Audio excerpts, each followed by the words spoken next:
Lors de la fête des libertés du MGC à Bouaké, Simone Gbagbo exprime ses ambitions présidentielles pour 2025 après sa rupture politique et même matrimoniale. Ils sont en instance de divorce. Avec son époux, l'ancien chef de l'État Laurent Gbagbo, Simone Yves Gbagbo, ex-première dame, et femme politique affirmée en Côte d'Ivoire, a fondé une formation politique dénommée Mouvement des Générations Capables, MGC.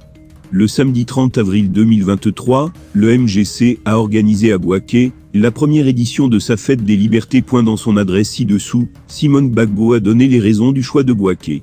Elle a présenté ses excuses à la Côte d'Ivoire et exprimé ses ambitions présidentielles. Mesdames et messieurs, je voudrais à mon nom et au nom des camarades du MGC, saluer Madame Traoré Fatoumata représentant son Excellence Monsieur Alassane Ouattara, président de la République. Mesdames et messieurs du district du Béquet, Monsieur le représentant du préfet de région. Monsieur le général Ouassénan Koné, je voudrais à travers vous remercier le président Henri Konan Bédier. Monsieur K. Eric, président de l'AIR. Mesdames et messieurs, les représentants des partis politiques. Mesdames et messieurs, les représentants des chers militantes et militants du MGC. Mesdames et messieurs, cela fait 15 ans que je n'avais pas remis les pieds à Bouaké.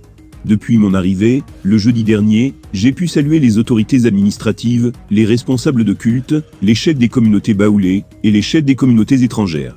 Partout, j'ai été très bien accueilli. Mes responsables politiques ont visité des communautés ivoiriennes vivant ici à Bouaké. Je voudrais tous vous remercier de tout cœur pour cet accueil chaleureux. Nous sommes venus à Bouaké pour célébrer la première édition de la fête des libertés. Pourquoi Bouaké ? Nous avons choisi Bouaké pour deux raisons. Nous sommes ici premièrement pour commémorer une date, celle du 30 avril. Vous savez sûrement que, le 30 avril 1990, nous avons assisté avec enthousiasme à la proclamation du multipartisme en Côte d'Ivoire par le président Félix Houphouët-Boigny et le PDCI. Ce pays régi par le parti unique venait de renouer avec la pensée plurielle, le militantisme pluriel, organisation politique et syndicale plurielle. Nous avions de nouveau la chance de voir s'épanouir les libertés et les droits. Et le FPI a décidé à ce moment de commémorer à cette date du 30 avril, la démocratie et les libertés reconquises par une fête que nous avons baptisée la fête de la liberté. Aujourd'hui, le mouvement des générations capables, MGC, qui s'intègre dans une vision de liberté plus grande, élargit sa sphère de conquête démocratique en initiant la fête des libertés. Cette fête est à sa première édition.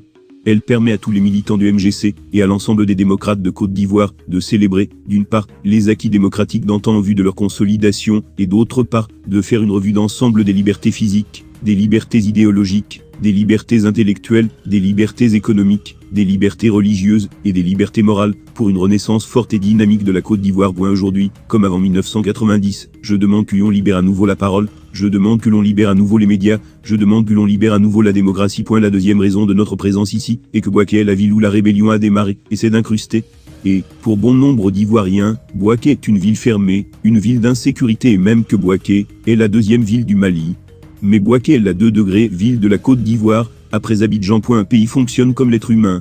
Avec la rébellion, il s'est produit comme un puissant choc dans la nation tout entière à l'issue duquel l'âme de la nation est sortie de son corps. Je suis venu à Bouaké, avec le MGC, pour adresser un message de paix à toutes les populations qui y vivent, et au monde entier. Il nous faut, à partir d'ici, rebâtir le revivre ensemble pour l'œuvre de reconstruction de la nation ivoirienne. Sur les plans spirituels, historiques et politiques, la Côte d'Ivoire est un pays d'hospitalité. À ce sujet, notre hymne national est formel et clair. Il dit « Salut aux terres d'espérance ». La réconciliation vraie, qui est un préalable incontournable à la cohésion nationale, suppose que nous ayons le courage de régler tous les points de désaccord et de mésentente, voire tous les différends entre nous-mêmes populations de la Côte d'Ivoire d'abord, et ensuite, entre nous et nos frères des pays limitrophes, qui ont pris fait d'écho pour un camp durant la rébellion de 2002.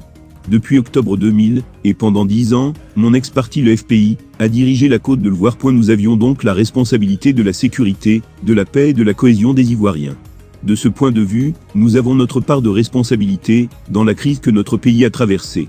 En ma double qualité de responsable du FPI, parti au pouvoir d'alors, et de première dame au moment des faits, je tiens encore une fois à demander pardon à toute la nation, à tous ceux qui ont subi des souffrances terribles, qui ont perdu des parents, qui ont perdu des biens, qui ont perdu leurs terres, qui ont perdu leurs emplois, qui ont été contraints à l'exil interne ou externe. J'accorde aussi mon pardon à tous ceux qui ont causé du tort à la nation, à ma personne, à mes proches, à ma famille politique. J'exhorte tous les responsables politiques de la Côte d'Ivoire à me suivre dans cet exercice, de demander pardon, et d'accepter le pardon des autres dans l'intérêt supérieur de notre pays. De nombreux détenus civils et militaires de la crise post-électorale, notamment le général Dogboblé, le commandant Séka Anselme, de nombreux officiers, sous-officiers et des militaires de rang, sont toujours maintenus en prison. De nombreux acteurs politiques dont Soro Guillaume, sont toujours en exil. C'est vrai, je n'ai pas approuvé le rôle qu'il a joué dans la crise depuis 2002, mais aujourd'hui, je lui ai pardonné.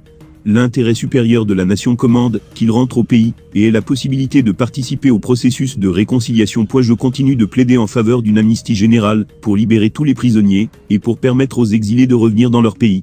La réconciliation nationale, et le retour à une paix durable sont à ce prix. Le MGC ne ménagera aucun effort, pour amener la concorde et la cohésion sociale, condition sine qua non de la renaissance de notre pays. En effet, la Côte d'Ivoire a besoin de renaître. Notre renaissance nécessite une intervention ferme dans plusieurs domaines, les domaines éthiques, économiques, politiques et démocratiques. Le MGC invite tout le monde à s'approprier les valeurs cardinales indispensables au changement des mentalités et des comportements. Ces valeurs sont la compétence poussée jusqu'à l'excellence, la crainte de Dieu, le respect de la vie humaine, l'amour de soi et du prochain, l'intégrité qui implique la fidélité, la loyauté, la probité et l'honnêteté, la disponibilité, la rectitude qui englobe la droiture.